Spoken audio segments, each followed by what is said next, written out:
One of my favorite leisure times or hobbies is disc golf.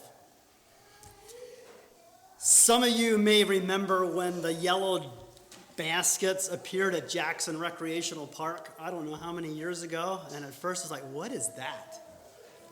And I remember thinking that would be a really neat family-friendly activity.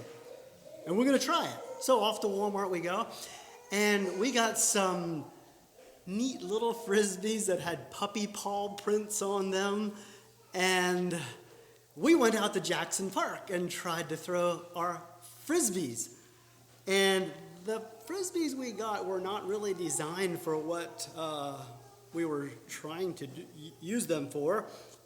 And I kind of hope nobody was watching us that day, but we probably twirled them and maybe got 50 feet. I don't know. I don't remember too much of the actual game, but we didn't have what we needed. Over the years, we learned, I would say, a lot. There are a few in our family that have studied the science of a disc to the max and studied the science of how to throw it effectively. And it's amazing how many things you can do wrong. Literally, that comes so naturally. When I went to first throw a Frisbee, and still do, I tend to go like, curl your arm, and everything is all about rounding it off. And when you throw a disc, when you try to throw a disc well, there's so many things that happen in seconds. I mean, literally seconds. I mean, you can, if you really want to study how to throw a disc, you're going to be very concerned about where your steps are, where your arm is, your reach back, your pull through, your release point, your follow through, and some of us are lost, right? And all that's in seconds. One thing goes wrong, and you guaranteed will lose some effectiveness of your throw. Do everything right, it's going to be more effective. Believe it or not, a few in our family video the process and watch it on slow-mo to get every move down pat. They even got me out on a pad one time and had a drone above me and got footage of me doing my pull through and throwing a disc. And then I watched it in slow-mo, and there were many things that I was doing wrong. And I still am in the process of trying to improve. Throw it straight. Don't round it off. And so many things I'm trying to do right to be more effective in my throw. Well, it's one thing to not be effective in throwing a disc. Some of you could care less about throwing one of these far or straight. But every one of us here tonight should be very concerned about being effective when we handle the Word of God, whether it's teaching, whether it's preaching, whether it's a children's lesson or whatever. So, I said there's so many things going on in seconds when you throw a disc, and that's true. And I thought about public speaking, and there is so much going on all at once. I mean, you're controlling your nerves, you know what I mean? You're collecting your thoughts, you're engaging your audience, you're actually reading them, and you're trying to connect with them. You're using your voice up, down, your different tones of voice. You're using your body parts, your arms going this way. All that's happening. You're choosing words, the right words. And maybe we ought to watch ourselves in slow-mo. Actually, I may make a few reference to IMPAC. So when I talk about IMPAC, I'm talking about a communication conference that Rick Rhodes and Daryl Weaver do. That's fairly intense, and we just had one about a month ago out in Ohio. And in our little speech groups, we do actually encourage everyone that's speaking, that's serious about improving their speaking, to video themselves. and just to go back and watch what you're doing. One person says, no, I can't bring myself to do that. And I said, why? It's what we all see, and videos don't exaggerate or lie. And I kind of understand watching yourself and hearing yourself is kind of brutal, but it's usually spot on to what really did happen. And actually, I would kind of encourage that to, if you want to improve, at least listen to yourself and look for ways that you can improve. Well, there's two primary parts of public speaking, and it is the preparation part and the delivery part. So last month we talked about preparation, and tonight we're going to talk about delivery. So, what's the hardest? That would be interesting to open it up. Where's the hard work?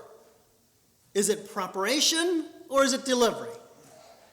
And I would say emphatically, without thought, preparation is by far the hard work. Now, I do know that delivery can be very intense because it involves our nerves and we're so vulnerable and we wear a bullseye and all of that. But the hard work is definitely in the preparation. If I could reference Impact again, there's 8 sessions. Ironically, the first 6 all have to do with preparation.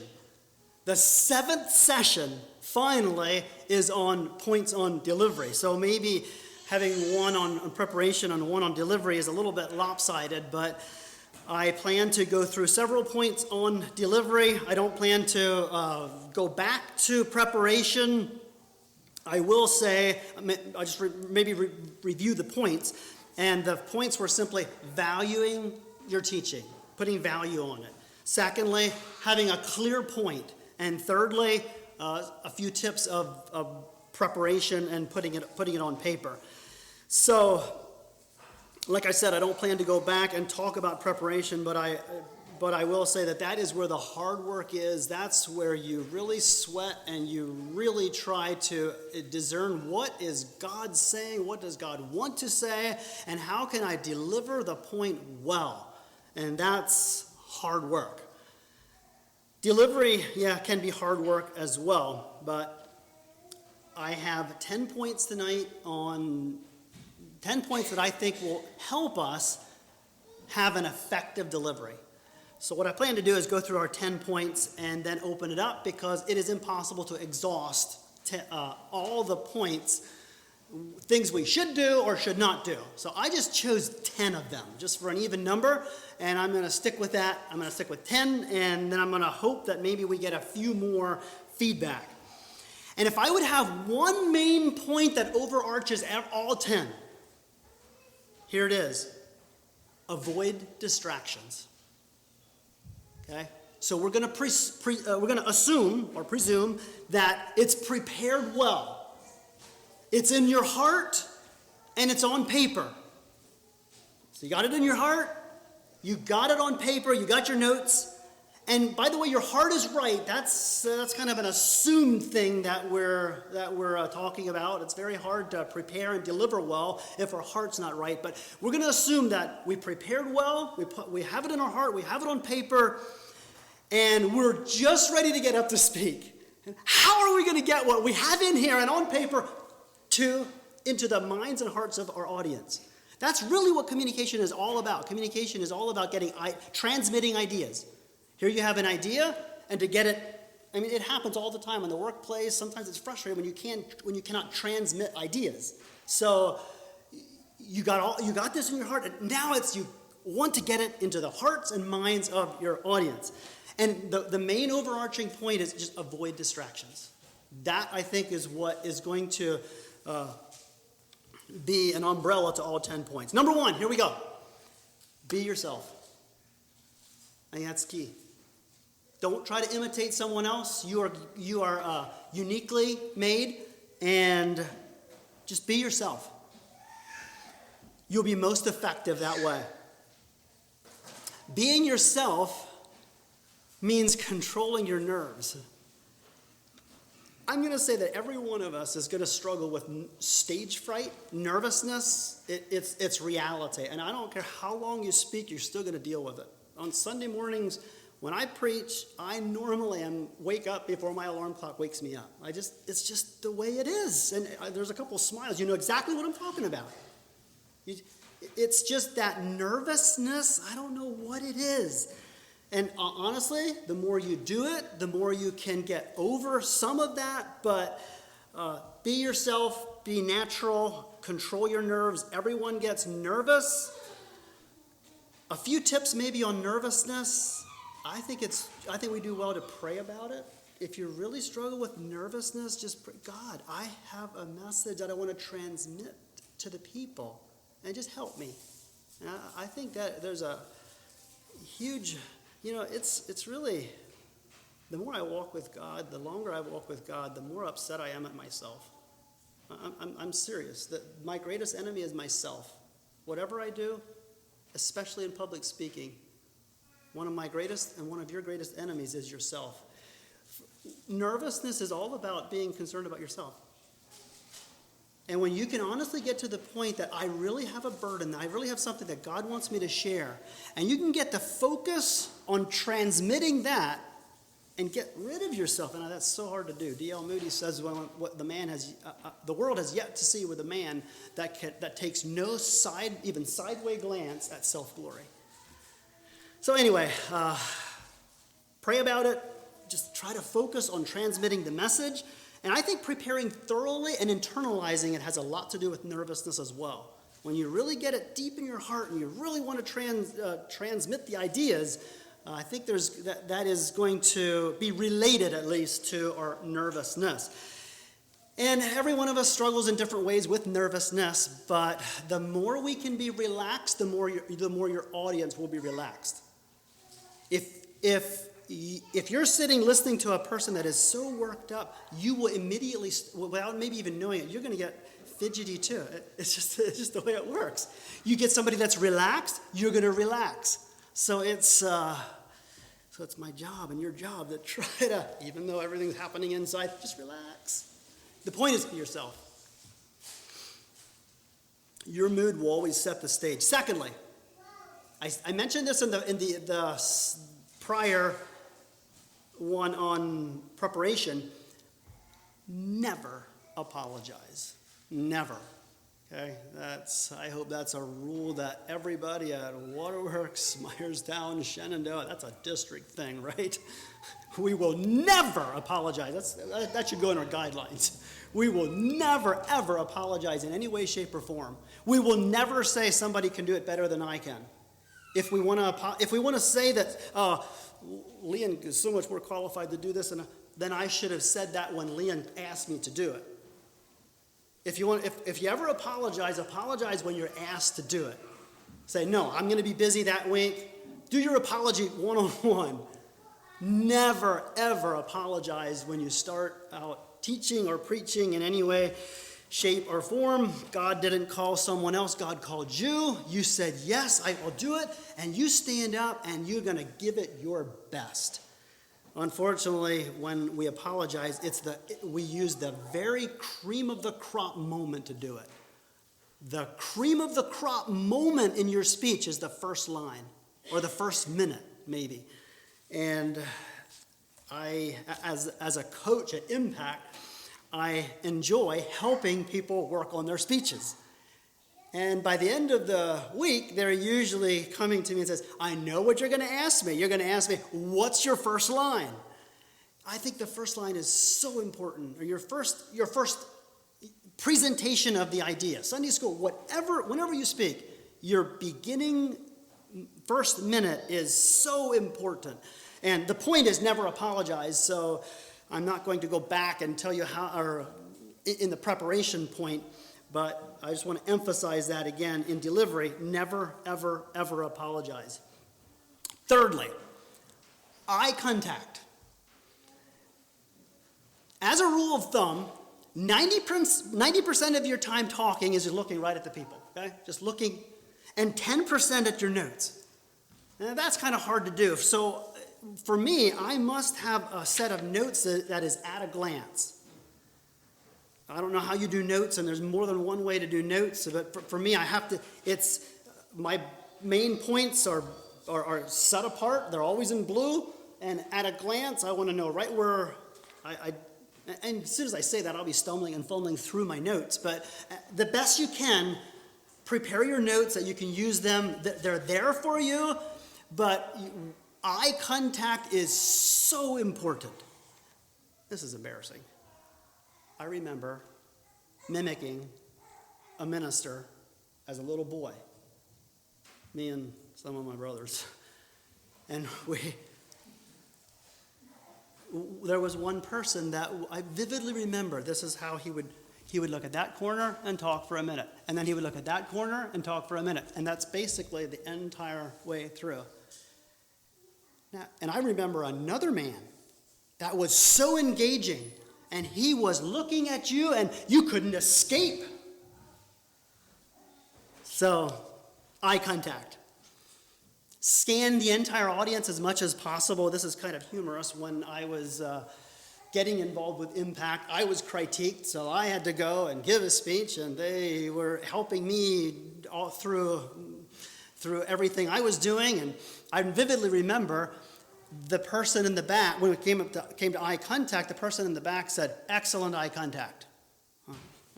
The guy in the front said, "I was going to say that was very, very poor. On a 1 to 10, 1. And now that's just me, okay? I tend to not zero in on the people right in the front. So, as a rule, scan the entire audience. Eye contact. I think that's going to make your lesson more effective. It engages everyone. The person that said in the front that said, "I felt I was left out," he felt he was left out because I never looked at him. So, and there's a balance in all of that. When you're speaking publicly, you don't lock in on somebody, because if you're sitting in the pew, that can be very uncomfortable.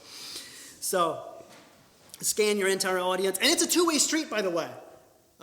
It's public speaking. Maybe there should be another session on public listening to public speakers. You know, there's so much is communicated to a speaker. Speakers could tell you exactly who was drowsy. Speakers could tell you exactly who was locked in. And locked in, engaged audience will always enhance communication. So, eye contact is the point. Thirdly, that was number 3. Number 4, voice inflection. And here we're all created so uniquely and created differently. But God gave every one of us a voice that has high tones and low tones. And I think it is so important that we use voice inflection when we speak. If we don't, you'll still, and just like if I do all the rules wrong in disc throwing, I'll still throw a disc, but I'll lose incredible effectiveness. So it is with your voice. You'll get through the lesson, you'll teach, you'll preach, but you'll lose so much effectiveness if you just have a monotone voice and you just say everything in the same. Do you know what I'm saying? There's a reason that God gave us a voice that goes up and a voice that goes down. And I know there's some natural things here. Some people are given to that and some people aren't as much, but I think it is very important that we try to cultivate that as much as possible. I would love to turn to several scriptures, but do it sometime. Look at, just find a concordance and look up loud voice. And you'll find Jesus often with a loud voice said, "If any man thirst." You think it would have been different? He said, "If any man thirst." There's a time for a low voice. There's a time for a high voice. Another time in the scriptures, Jesus used a loud voice. He said, "Lazarus, come forth." Do you think he had to raise his voice so Lazarus could hear him? No, it was a way to communicate a point. And I think voice inflection, when we fail to use it, we lose so much effectiveness. Now, there's a balance in everything. If I speak in a loud boisterous voice the entire time, that can be very uncomfortable as well. But just simply using it and using your tone, there's a time to speak in a very sad tone. And there's a time to speak in a very loud tone. I don't think when Jesus said to Peter, before the cock crows, you're going to deny me 3 times, I don't think he yelled that like he did, Lazarus, come forth. I think it was more of a, before the cock crows, you're going to deny me 3 times. Our voice is so powerful. So use it. And so much is lost when we don't. For very quiet,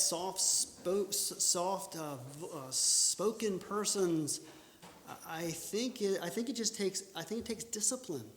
It's kind of uncomfortable to get out of some of our maybe natural ways, but anyway, be natural as well. So there's a fine line there. Fifthly, speak clearly. There are some people that have hearing impediments, and they actually depend on reading lips. And can you imagine if I would just stand here like this and talk like this for a while, and there may be, all of us I'm going to lose a lot of effectiveness, but there may be some that don't get a thing. And I think it's so important to speak so clearly, as clearly as we can. Now, this is taking me out of my comfort zone, but try your best with pronunciation. Did I just say that? I did. And even grammar. Try your best. I remember Harold Martin, dear brother Harold Martin, spoke to speakers and was encouraging them. And I remember he had a long list of words that are so often mispronounced. He said you might go through it, and 90% of your audience may just not blink an eye, but 10% it will bother. And he said you lost effectiveness. And then likewise with grammar. And that's an area that I do struggle, but I try my best to, and I think we all should try our best to pronounce well and use as good grammar as we can. Let me say it like this. A poorly pronounced word let me say it like this. A properly pronounced word will never distract or cause you to lose effectiveness. I think that's safe to say. Neither will a proper grammar sentence. Is that proper grammar? A mispronounced word and improper grammar will usually rob from your effectiveness. Okay? Enough said. Better go on to the next point, right? And we all pity the person that has to read the verse with 5 or 6 syllable names and city Bible references that we'd have no clue how to pronounce, right? We all have pity on that person, but we do our best. Let me say this. I cringe when I hear statements that devalue English class. English is taught to properly communicate. If we want to not put a high value on communication, transmitting ideas, then we should put a very low value on English, reading it and writing it. So I think there's a connection between learning English and speaking clearly. So we do our best, right? Read scriptures with zest is the way David Berceau puts it in his book, Plain Speaking. When you read the scripture, try to make it come alive as possible. Don't be obnoxious, but try your best to make it come as alive as possible. It should never be a dull moment in the Sunday school class when the scripture is being read. It should be read with authority and effective as we possibly can. Read scriptures with zest. Use punctuation. When there's a sentence there, a period there, stop for just a second and then move on. Those punctuation are only to enhance communication. So practice this at home. I think it'd be wonderful if every family as much as we can, would read the Sunday school lesson as a family at least one time before we get to our Sunday school class. And we've read through it. We've all taken turns in some way, shape, or form. And read it with some spice and some zest. So the point is, speak clearly. Number 6, avoid word fillers. So, okay, yeah, right?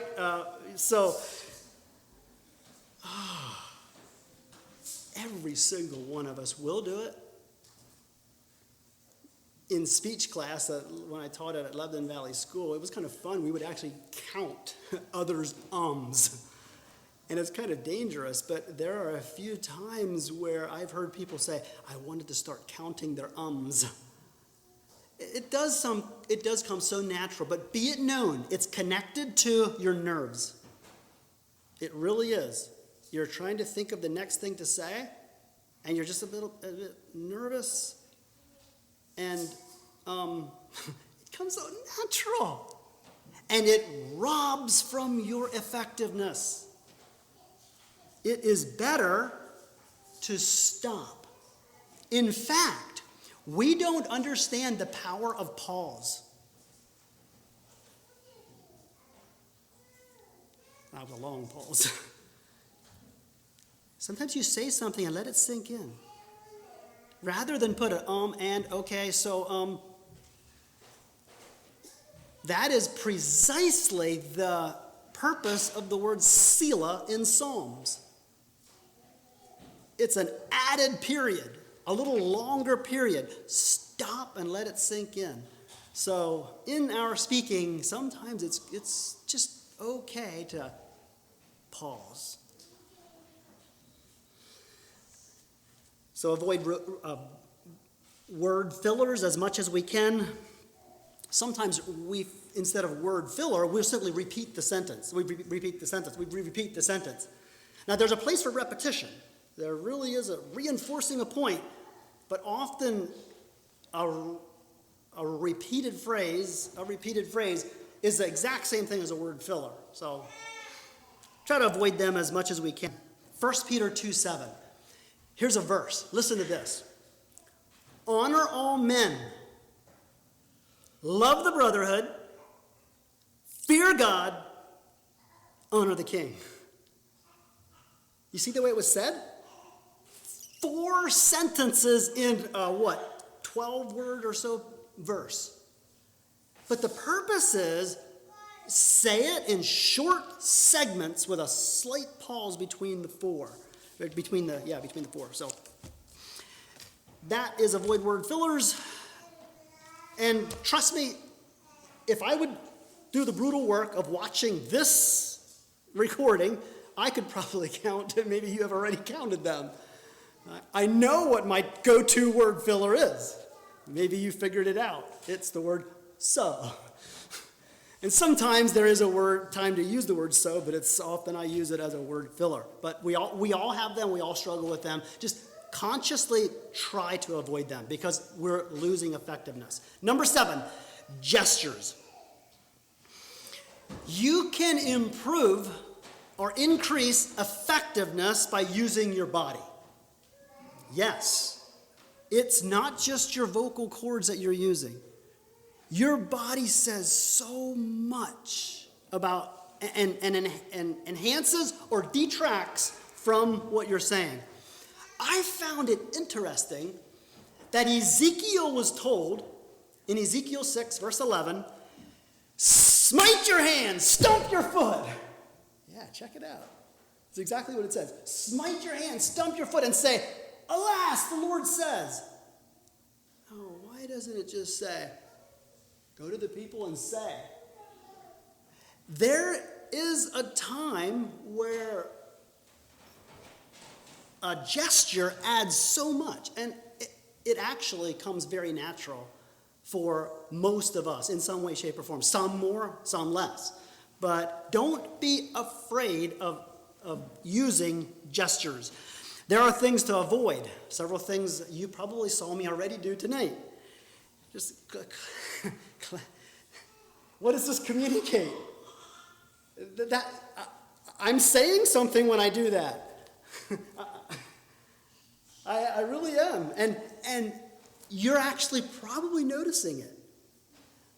Just sometimes it's awkward. Actually, in our speech class, it's a lot of fun talking about gestures because some people throw up their hands and say, what do I do with my hands? I can't put them in my pocket. I can't do this. What do you do with them? Well, the answer is simple. The answer is be natural. And if it's so natural for you to stand here with your hand in your pocket, then it's probably not going to be a distraction. But if you're really struggling with nervousness and you're just can't get your mind off of yourself and get it on communicating that's when I do all these awkward things with my hands. Yeah. Be natural and neutral as much as possible. I know that's very hard. Just avoid things like clenched fists, fingers squeezing, just a lot of things that we can do, gestures that are not enhancing our message. We want to use gestures to be more effective. Okay? So number 8 is facial expression. And this one's really short, really simple, right to the point. It is totally okay to smile when you're speaking. I think so, at least. So if you're teaching Sunday school or whatever you're called to do, it's okay to smile. And I know it's hard to do when we're just really, really nervous. But no one is attracted to a forlorn, sad, gloomy expression. Nobody. There's always will be a more engagement with a smile. So as much as possible, your facial expression, keep it loose, keep it light, wear a smile. It definitely won't kill anyone. Another thing is match your, I don't know if I said this in gestures, but it's important in gestures and it's important in facial expression. Match your facial expression to your message as much as possible. If you're talking about the judgment of God, and that's not the time to talk, wear a big smile. God's going to come and he is going to pour out his wrath. No, God's going to come and he's going to pour out it. You get the point. Matching your facial expression to your message as much as you possibly can. Same with gestures. There are times to do certain things and there's times not to do certain things. So that's number 8. Number 9, and this one's to avoid. Avoid dress distractions. This is embarrassing. I'll confess. I didn't ask my wife if it's okay, but we were at a place where we heard someone speak multiple times, and we were wondering when he's going to change the shirt that had a big spot on it that was probably there for a long time, and it was day after day. And it was a distraction.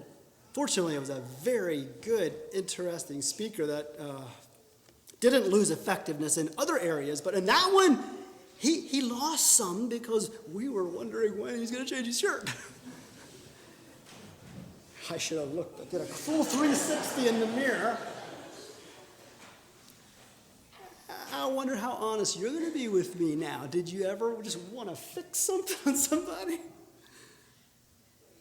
So, as much as we can, and the Lord will humiliate every one of us in some way, shape, or form, okay?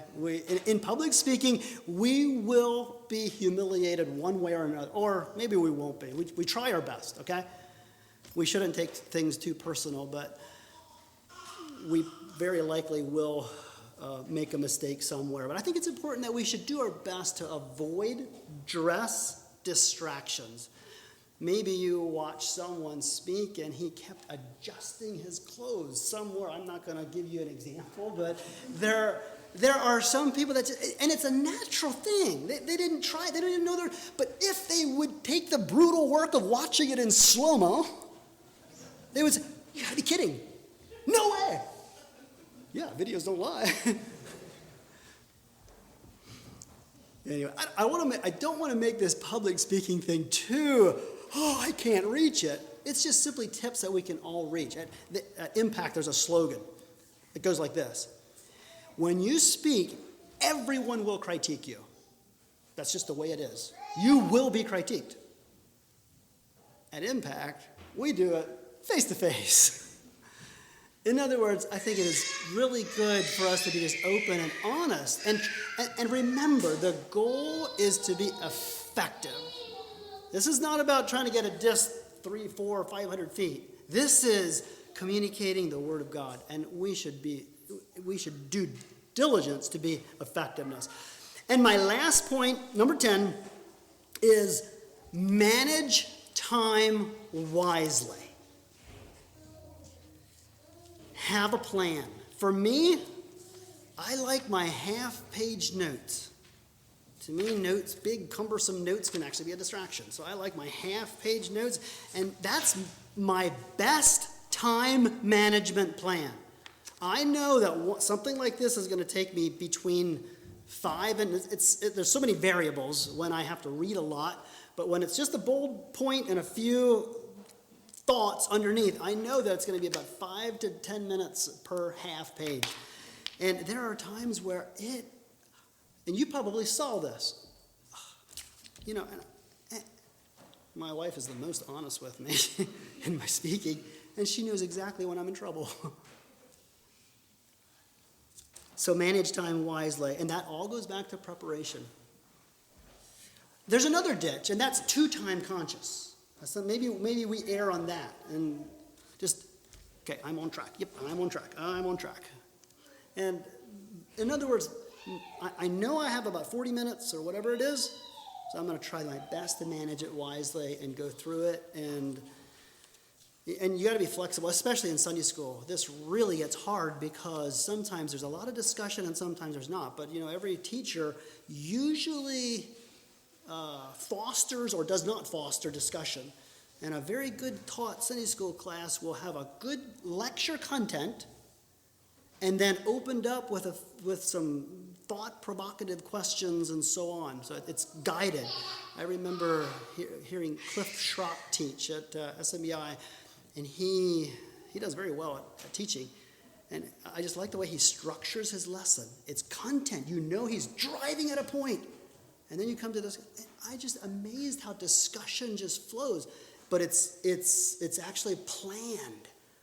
And I know that's very, very hard to do. And if we would do it 24 or for a full-time job, it would probably help us.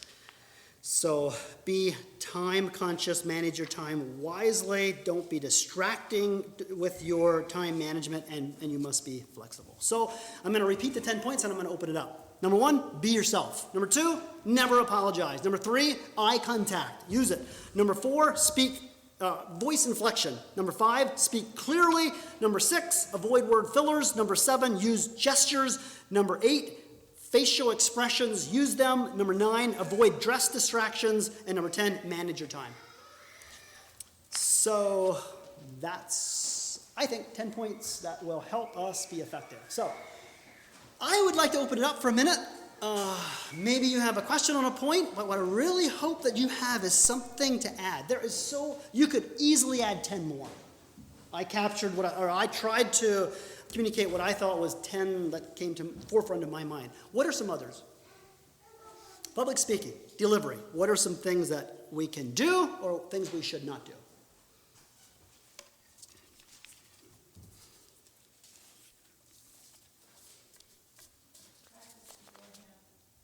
Good. Practice beforehand. That's brutal. That's hard work. But take your notes. Some of us have wet ink when we are walking into church, and that's not good.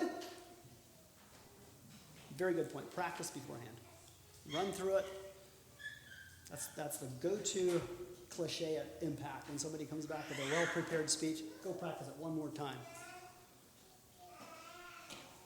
Any others?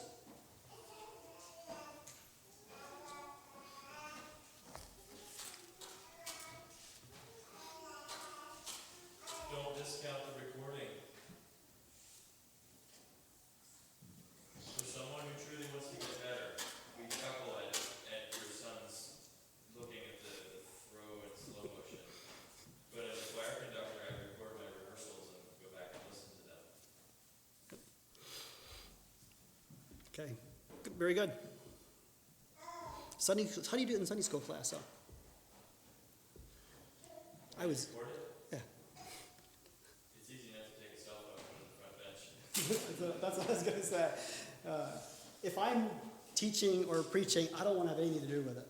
So I would suggest, hey, take my phone, be very discreet, record it. And to some, people may view, oh, that's very proud. If you from an honest heart want to improve your effectiveness, anyway, that's a very good, thank you for repeating that. Anyone else? I was always told if you move over time, people will always remember. Yes. I'll say people never time. So if you're speaking and you have a lot of content, don't ask what time you need to stop. No. Because then the problem is only you know. Oh, I mean, everybody else knows and you don't know. My conclusion. When you say in conclusion, like 3 or 4 times, or 5, 8, 10 minutes. Honor it. In conclusion means in conclusion. Yep. Somebody said in conclusion, which is a meaningless preacher's statement. Very good.